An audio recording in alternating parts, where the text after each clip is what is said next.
Hello friends, welcome to the first episode of the Mission to Martius podcast. Mission to Martius is my fantasy adventure audio drama about humans and fairies that I am currently in the process of developing. This is just a fun way for me to talk about Mission to Martius and set up volume 1. In today's episode, I'm going to be talking all about the kingdom Harmonia.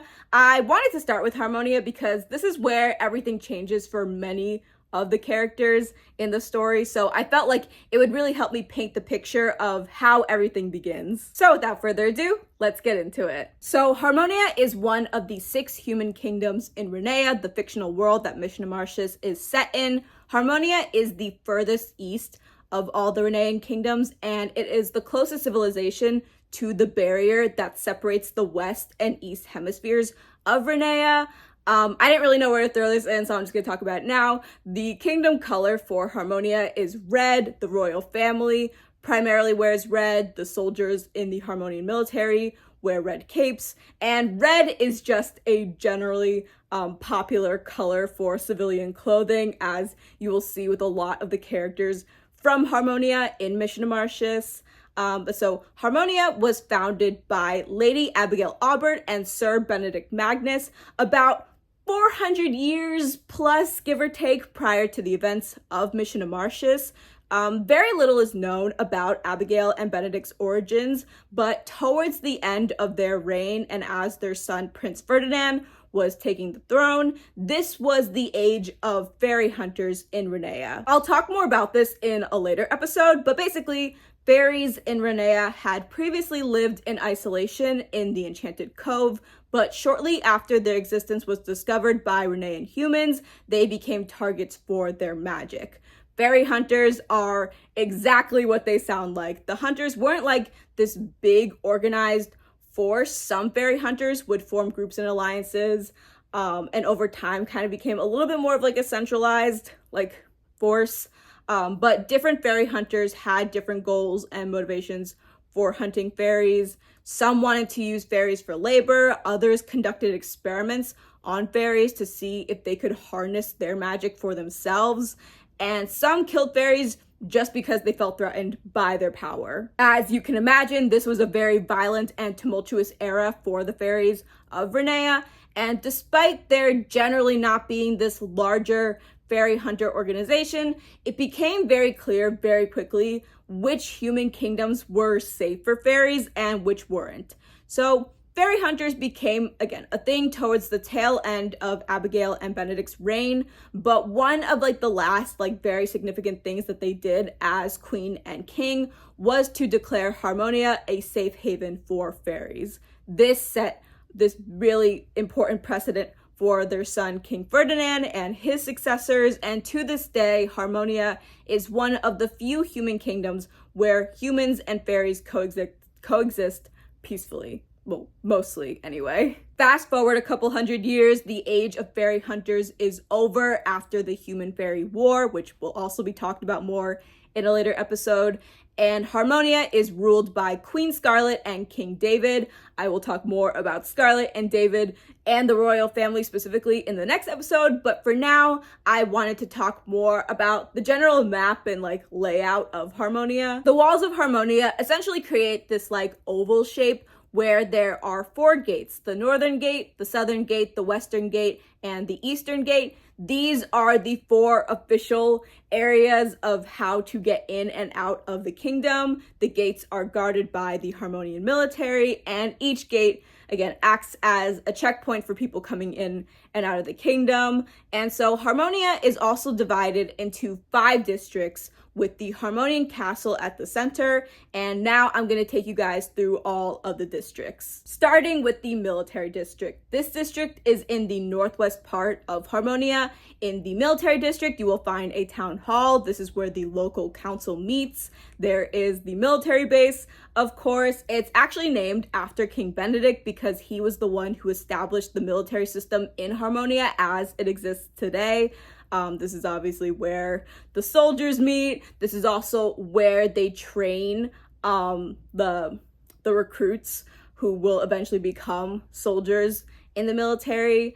Let's see, the military district is also where the majority of the Harmonian military lives, but there are definitely exceptions. There's not like a rule for Harmonian soldiers that they have to live within this district, though it is very common for families of the soldiers to live in this district. Some notable residents include Lieutenant General Luke Galveston and his family, Lieutenant General Gwen Azure and her family, Henry Landerson, and Commander Cassandra Landerson.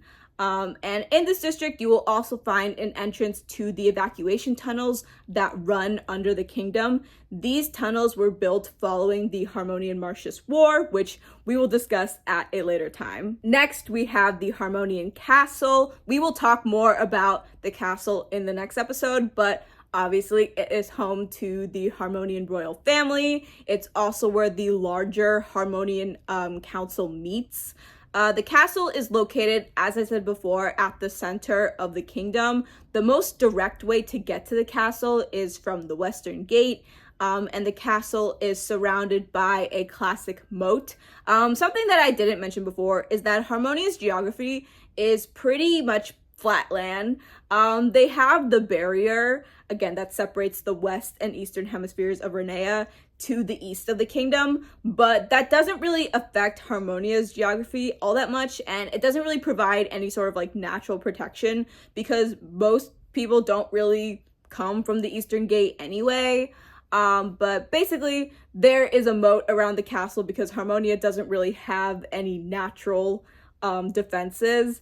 And then next to the moat is the Harmonian Royal Gardens. It's this really beautiful area that only the royal family has access to on the inside, but anyone passing by, like from the outside, can see all the beautiful flowers. There are lots of flowers. I will pop them on screen of all the different kinds of flowers that you can find in the Harmonian Royal Gardens. Next, we have the Northeast Residential District. This is probably, I would say, the smallest residential district in Harmonia, because it's right like smack in the middle of the Harmonian Cemetery and the Harmonian Hospital.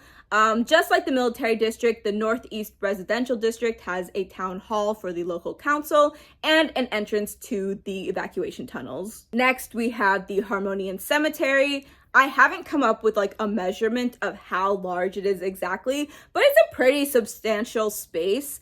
And every year on the anniversary of the beginning of the Harmonian-Martius War, there is a ceremony held in the cemetery to commemorate the lives that were lost during the war. Next, we have the Harmonian Hospital. It is south of the Harmonian Cemetery. The Harmonian Hospital is one of, if not the best hospital in Renea, which is mostly credited to Madame Rosemary Hyacinth's presence at the hospital. We will be talking more about her in a later episode. Next, we have the Prince Philip Artisan District. This district is named after Queen Scarlet's brother, Prince Philip. As the name suggests, the Artisan District is where all the artisans are. Wow, I know, crazy concept. I know, I really just blew your minds just now. But so this is where you will find your blacksmiths, carpenters, stonemasons, tailors, not of the Swift variety, painters, sculptors, etc. Harmonia is like known for its artisan goods. These are like their primary exports. There is some farmland in the artisan district. You will see some farmers, but as I will touch on again in just a little bit, Harmonia isn't really known for its farmed goods. Just like the military district and the Northeast Residential District, there is a town hall for the local council and an entrance to the evacuation tunnels. The most notable residents in the Artisan District is the Griffin family. Mason is a blacksmith and Tabitha is a tailor, so this makes sense for them. Also, Mira and Mason's father was also a blacksmith, and his father before him. They've got a bit of a family history of blacksmiths, so the Griffin family has been in the Artisan District for several generations. Next, we have the Merchant District. It's located in the Southeast Residential District, but it's close to the Harmonian Hospital. The Merchant District is always bustling because it's where the majority of Harmonians get their produce, farmed goods, like I said. With the Artisan District, there are some plots of farmland in the southern parts of Harmonia, but again, Harmonia is not really a farming kingdom. They mostly rely on trading to get their farmed goods. Next, we have the Southeast Residential District. I'm estimating that this is the largest residential district in Harmonia. Again, I don't have like an exact number of how many people live in this district. It's just like a rough estimate. Just like the military district, the Northeast Residential District, and the Artisan District, there is a town hall for the local council and an entrance to the evacuation tunnels. The most significant landmarks in this district are the Harmonian Library, which Ella frequents very often, the Southern Horse Stables, and the Southeast Horse Stables. Similar to the Artisan District, there are some plots of farmland. Most Harmonian farmers actually live in this district. And the most notable Harmonians in general that reside in this district are Marc Renevieve and his mother, and of course, the Clare family. And lastly, we have Madame Rosemary Hyacinth's treehouse, which is also located in the Southeast Residential District. So Rose's treehouse is this massive oak tree, like just fucking is huge. This shit's massive. The tree sapling for the treehouse was a gift from Ebony Diasporos, who is the leader of the Enchanted Cove Council, and this was given to Rose after she left the council and came to Harmonia. So there are 3 main rooms inside the treehouse. On the ground level, there is Rose's personal library, which has this array of books, as well as Rose's personal potions collection. This is what you see when you first enter the treehouse. And then there's Rose's room, which is on the 2nd level, and then there is a 3rd room on the ground level in the back. Fun fact, Rose's treehouse is largely inspired by the doll treehouse that My Froggy Stuff made years ago. I don't even know how long ago it's been at this point, but it was a hot minute ago. I'll put some pictures up for reference.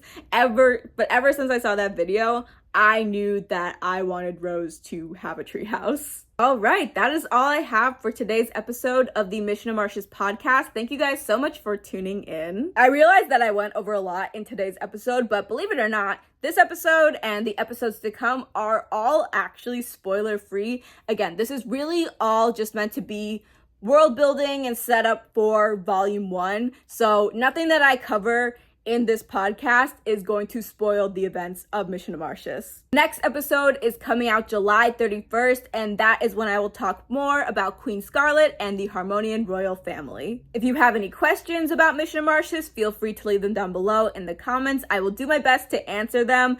Obviously, if they're asking about something spoilery, I'll just say that. I'll be like, I can't really go into much detail, but I will do my best to answer any questions that you guys have. Once again, thank you guys so much for listening to the Mission of Martius podcast, and I hope to see you guys in the next episode. Bye, guys.